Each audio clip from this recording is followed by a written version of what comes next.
ফুটবলের উৎসাহটা অনেক কমে গেছে স্যার, আপনারা খুব কম এরকম লোককে দেখতে পাওয়া যায় মাঠে। তো আপনারা এসছেন, আগে আপনাদের সময়ের ফুটবল আর এখনের ফুটবলটা একটু বলবেন স্যার। অ্যাকচুয়ালি আমাদের সময় বিশেষ করে আমাদের ক্লাবের যারা খেলতো তারা সবাই ক্লাবের মেম্বারই ছিল। আর একটা জিনিস হলো এখন যে আমাদের কি বলবো, এখন উপজাতি প্লেয়ারই সব মাঠের মধ্যে। আমাদের বাড়ি ঘরের ছেলেমেয়েরা কেউই ফুটবল খেলাধুলা কোনো খেলাধুলাই করে না।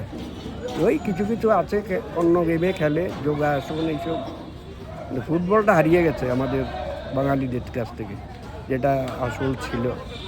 আর আমাদের ক্লাব অ্যাকচুয়ালি ঐতিহ্যমণ্ডিত ক্লাব, অনেক দিন ধরে খেলছে। এখন টিম করতে গেলে যা দরকার সেই অবস্থা আমাদের নেই।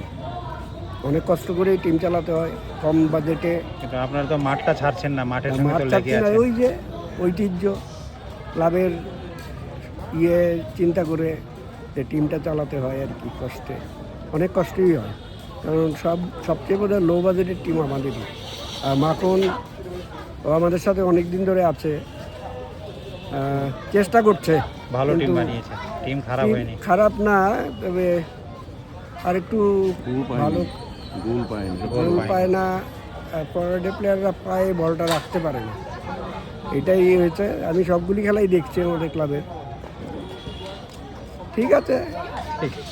ভালো খেলার চেষ্টা করেছে, রেজাল্ট পায়নি, আচ্ছা, এইটাই হলো শেষ কথা। আর মাখনকে ধন্যবাদ, মাখন চেষ্টা করে, আমাদের সাথে অনেক দিন ধরে আছে ও। স্যারের কাছে আসবো। কথা প্রসঙ্গে স্যার বললেন যে বাঙালিদের থেকে বাঙালিরা মাঠ হারাচ্ছে, আসছে না, এটা কেন বা কি? সবচেয়ে বড় কথা কি, ত্রিপুরাতে প্রত্যেক অন্য জায়গায় বাঙালিরা খেলে, ত্রিপুরাতে হচ্ছে কি আর্থিক দিকটাই তারা সবচেয়ে নজর দেখছে। আগে ত্রিপুরাতে বাঙালিরা আর্থিক দিকটা নয়, অন্য অন্য খেলাতে কিছু কিছু তারা সুবিধা পায়। আগে যে একটা চাকরি ব্যবস্থা ছিল, এখন এটা নাই। সবচেয়ে বড় জিনিস যেটা, আগে পুলিশে পিডব্লিউডিতে খেলতে, আগে তো অফিস লিগও ছিল, অফিস লিগে প্লেয়ার নিত, এখন তো অফিস লিগে প্লেয়ার নেয় না, শুধু কিছু প্লেয়ার অ্যাবজর্ব হয় বিভিন্ন জায়গাতে।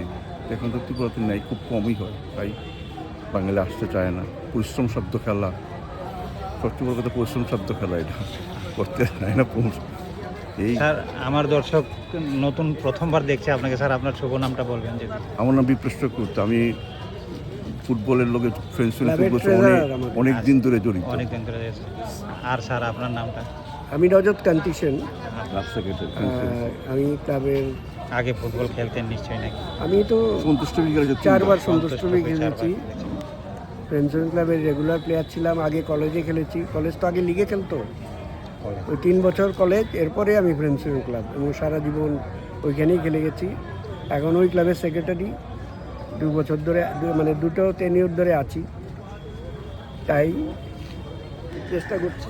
এই যে এই ইন্টারভিউটা করলাম স্যারদেরকে, দেখুন এখনও মাঠে আছে, মাঠ ছাড়ছে না, ফুটবল নিয়ে 2-4টা কথা বললো, আপনাদের সঙ্গে শেয়ার করব এই কথাটা। নিশ্চয়ই আপনাদের ভালো লাগবে, কমেন্ট করবেন।